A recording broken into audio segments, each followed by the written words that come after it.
TMC में बगावत की हवा नहीं बह रही बल्कि आंधी चल रही है। जैसे आंधी में पत्तों से लेकर पेड़ तक सब कुछ उखड़ जाते हैं, उसी तरह ममता की पार्टी में पार्षद से लेकर विधायक और सांसद तक सब बारी बारी से उनका साथ छोड़ रहे हैं। अब इस कड़ी में 6 बार के सांसद सुदीप बंदोपाध्याय का नाम भी जुड़ गया है। सवाल है कि जिस तृणमूल कांग्रेस को ममता बनर्जी का अभेद किला माना जा रहा था, वो रेत के महल की तरह क्यों ढह रहा है। देखिए। जब लगता है कि तृणमूल कांग्रेस में बगावत की आंधी थमने लगी है, तभी एक नया तूफान आ जाता है और ममता बनर्जी की पार्टी की जड़ों को हिला जाता है। टीएमसी के 19 लोकसभा सांसदों ने विद्रोह का बिगुल पहले ही बजा दिया था। काकोली घोष दस्तीदार के नेतृत्व में बागी सांसदों के दस्तखत वाला लेटर भी सामने आ चुका है। अब इस कड़ी में 20वें सांसद का नाम भी जुड़ सकता है और वो है सुदीप बंदोपाध्याय। कोलकाता उत्तर से सांसद और टीएमसी के दिग्गज नेता सुदीप बंदोपाध्याय ने केंद्रीय मंत्री भूपेंद्र यादव से मुलाकात की। उनके साथ बागी सांसद शताब्दी राय भी थी। इस मुलाकात के राजनीतिक संकेत बिल्कुल साफ है कि टीएमसी का एक और सॉलिड विकेट गिरने वाला है। 6 बार के सांसद सुदीप बंदोपाध्याय का जाना ममता बनर्जी के लिए एक बड़ा झटका साबित हो सकता है, क्योंकि उन्हें ममता का मजबूत सहयोगी माना जा रहा था। इस बीच बागी सांसद दिल्ली पहुंच गए और वो सोमवार को लोकसभा अध्यक्ष ओम बिरला से मिलने वाले हैं। अब देखना है कि क्या सुदीप बंदोपाध्याय भी उस दिन बागी सांसदों के दल में शामिल होंगे। वैसे ममता बनर्जी के लिए एक खबर राहत वाली है।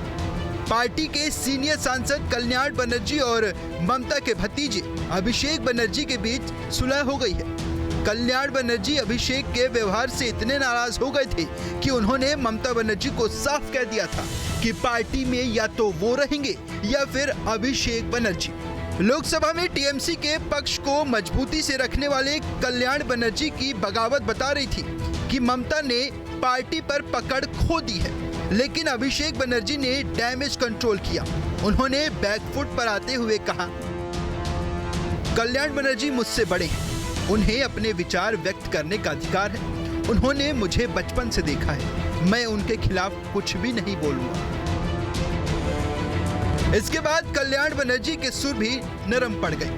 हाल तो बोल दिया है, जो बोलना है उसको वो तो बोल दिया है, तो हम भी बोल देता, वो भी मेरा लड़का का माफिक है। लड़का का सब गलती माफ करता है, करने सकता है। पिता का काम है लड़का का सब गलती माफ करना। अभी एक क्या है, अभी हम लोग जो ही है एक साथ लड़ना होगा हम लोग को। पश्चिम बंगाल और भारतवर्ष का गणतंत्र अभी खतरे में है, स्पेशली पश्चिम बंगाल का गणतंत्र। इस बीच पुलिस ने कोलकाता में अभिषेक बनर्जी के कालीघाट स्थित घर पर छापेमारी की। तड़के पुलिस की एक बड़ी टुकड़ी उनके घर पहुंची। पुलिस के साथ केंद्रीय सुरक्षा बलों के जवान भी थे। पुलिस ने काफी देर तक छापेमारी की। छत से लेकर तमाम कमरों की तलाशी ली गई। सूत्रों के मुताबिक ये कार्रवाई पश्चिम मेदिनीपुर जिले के एक थाने में दर्ज मामले के सिलसिले में की गई। पुलिस अभिषेक बनर्जी के सहायक सुमित रॉय की तलाश में पहुंची थी, जो एक मामले में फरार बताए जा रहे हैं। सुमित के खिलाफ वित्तीय धोखाधड़ी का केस दर्ज है। आरोप है कि पुलिस ने अभिषेक के घर में ताला तोड़कर तलाशी ली। अरे ये क्या कर रहे हैं? अगर आपको कुछ पूछना है तो जांच एजेंसी से पूछें, क्योंकि वे लोग सर्च करके गए, वे ही इसका उत्तर देंगे। मैं जांच एजेंसी का प्रतिनिधि नहीं हूँ। मैंने कुछ छुपा के रखा है या नहीं, मेरे पूरे घर की तलाशी ली गई। इसका उत्तर जांच एजेंसी के प्रतिनिधि ही देंगे। फर्जी हस्ताक्षर मामले में सीआईडी ने अभिषेक के खिलाफ समन जारी कर रखा है, यानी आने वाले समय में अभिषेक बनर्जी को कई जांच एजेंसियों की जांच का सामना करना पड़ सकता है। जैसा आपने बोया है वैसा ही आपको काटना पड़ेगा।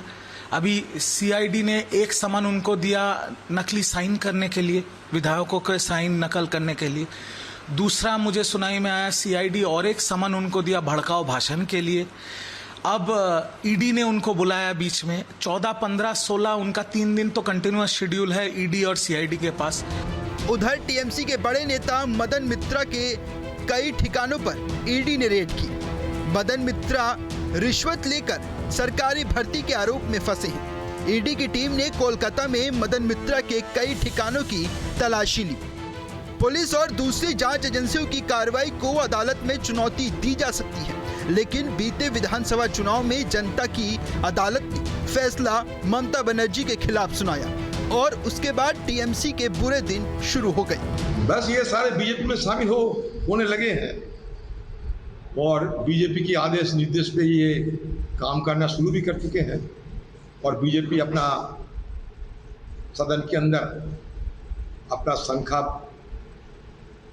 बढ़ाने की कोशिश कर रहे हैं, क्योंकि उनके बिल पास करानी है। ये मैंने बहुत दिन पहले कह चुके थे और यहाँ के सारे एमपीज गण ये देखते हैं कि अगले बार टीएमसी के साथ रहने से दोबारा चुनाव में जीतना नामुमकिन होगी, इसलिए भला इसमें है कि बीजेपी में शामिल हो जाए। जिस तरह टीएमसी में भारी बगावत हुई है, उससे पता चलता है कि पार्टी के अंदर सीनियर नेताओं में असंतोष का बारूद भरा हुआ था।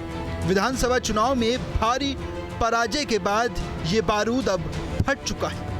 यह कोई साधारण विद्रोह नहीं, बल्कि पार्टी के इतिहास का सबसे बड़ा तख्तापलट और विभाजन माना जा रहा है। Team news nation.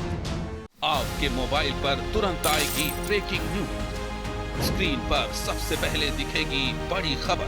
देश दुनिया की हर खबर एक जगह। अब आपके मोबाइल पर तुरंत फटाफट इंस्टॉल कीजिए न्यूज़ नेशन ऐप और रखिए खुद को अपडेट।